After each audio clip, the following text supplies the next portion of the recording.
Hey, Tony Gasson here, popping in real quick. Can't talk too loud. I'm out in public. I'm at a train station in London. It's different how y'all get around over here, cause I don't think I probably rode a train one time in my life in America, other than like New York, and I think that's called a subway. Probably one or two times. But I was walking around because I was trying to find like an area to sit down, but like a legitimate area, like a first class area or something. And they kind of got like this holding room, this lobby type thing. I need a phone charger because my phone dying. When I got downstairs, I got all the way to the bottom. I said, "Excuse me, is upstairs the only waiting area?" The young lady was like, "Yeah, that's the only waiting area." And she was like, "Where do I know you from? Where do I know you from?" I was like, "I don't know." She's like, "Where do you work at? Where do you work at?" I was like, "I'm a life coach online." She was like, "Oh my goodness, that is you. Oh my goodness, I don't mess with F boys anymore because of you. And I don't deal with these dusties no more. Cause you said if a man love you, he gonna do this, he gonna do that." I was like, "Oh, okay." She's like, "Oh my goodness, oh my God, I cannot believe." I said, "You almost ain't recognize me." She said, "Yeah, cause I didn't think that you would be randomly in this station." She was like, "Wow, oh my goodness." And so it's pretty cool to see because sometimes people have sent me my quote written on like this board at like the London train stations or whatever. And I guess that's how it get there. Like the workers write a quote on the board, I guess to just keep the travelers inspired or something. And if they know me, then they'll put my quote up there. But it was cool to see because what you have to realize is I don't have nobody pushing me. Like I don't have like I ain't come from up under nobody.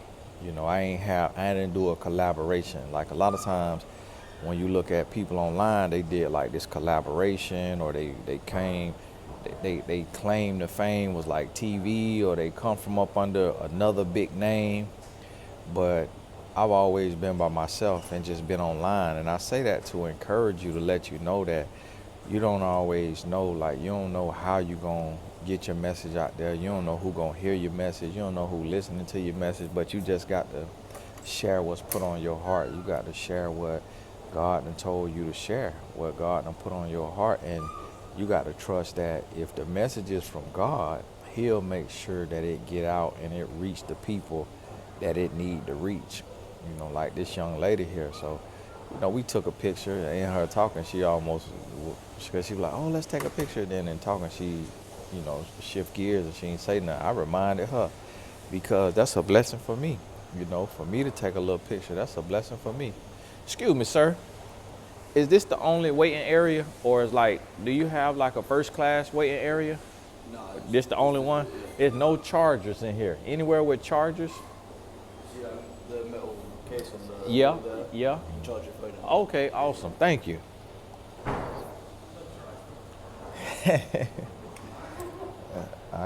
Cause I bought this first class ticket. I'm like, I done bought this first class ticket. I need somewhere to charge this phone up. Now y'all charge me 180 pounds.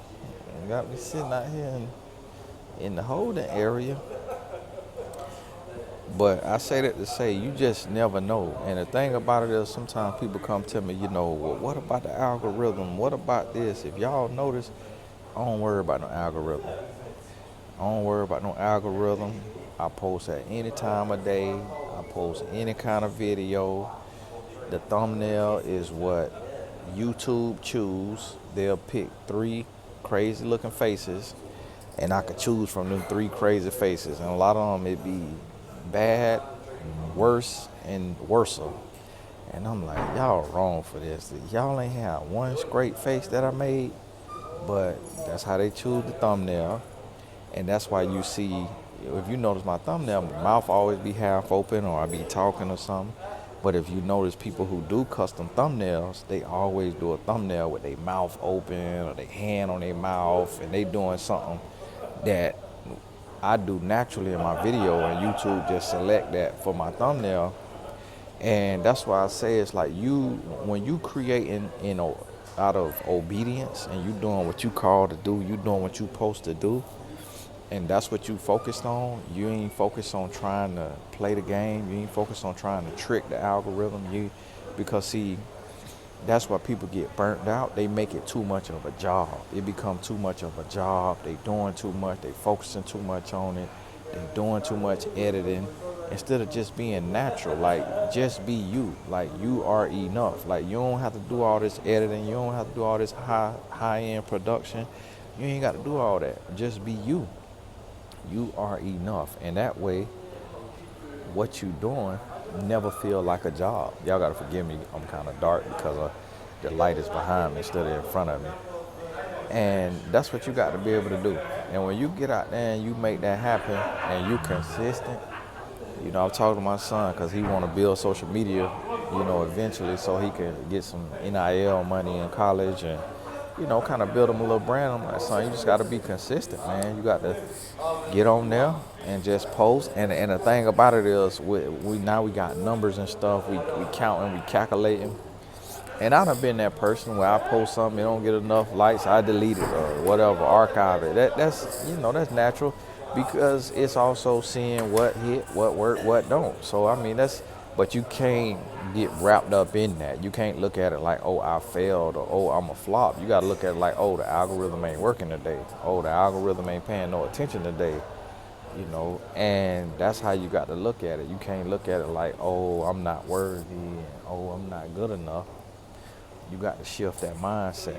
And so this is where it's time to start walking in purpose. And the thing about it is a lot of times I get tired, not in the literal sense of tired, but just like, man, okay, I'm doing this. And some people try to come and they try to say, some people have said to me like, so what are you going to do? Because you can't do that forever. And it's like they might be in a regular industry, like doing something in the industry. And they be like, oh, you can't do that forever. And I'm like, when you look at it, it's a lot of regular industries that go out of business because of technology or advancements. The prime random example I could think of is like Blockbuster. You remember Blockbuster? We used to go in there and it was so fun going in there renting the DVDs. Someone used to sell popcorn. But then boom, here come Redbox. Now they still got Redbox, but now we ain't using Redbox because here come Netflix. Blockbuster probably thought, oh man, we got generational wealth, but we do it good. Then here go Redbox. They, we hitting, we own. These whole companies, these millions of dollars that just boom, just disappear. But what can't disappear? You can't disappear. Your purpose can't disappear. Because whatever you doing, you could do that for the rest of your life. If you paint, you could paint till you die. If you coach, you could coach till you die. If you speak, you could speak till you die. If you write books, you could write books till you die. One thing that never leaves is your purpose. But see, when you chasing trends and you only focused on chasing trends and stacking trends, you will always be chasing.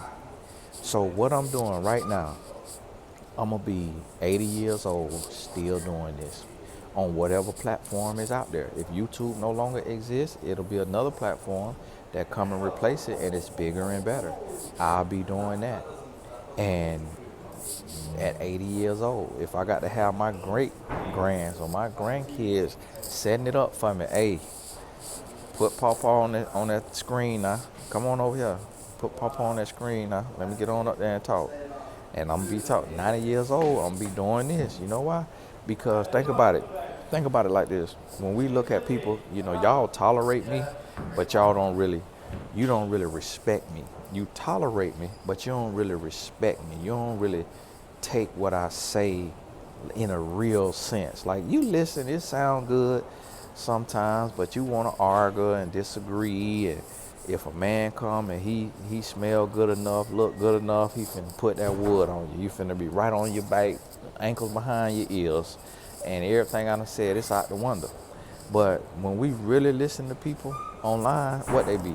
They be 60 years old, 80 years old. We listen to the old man with the long beard and everything he say, boy, we hanging on it. We just like, woo, that was good. Woo, that was good. He ain't saying nothing different than a 20-year-old, but it's because of his age and that beard that we respect and we think he wise because of that. And so you got to realize your purpose. You could do it till you die.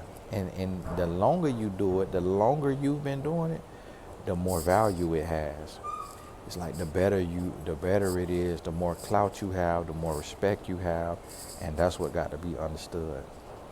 So hey, this Tony Gaskin, God bless you. I'm gonna go over and charge my phone because my 20% battery just popped up. I got another hour and something for my train leave. It's like, man, I ain't like that. But she said it was shorter than me going into London and then going to Manchester, go to Chesterfield, get off, and then go Chesterfield to Manchester. But hey, God bless you. We'll talk soon.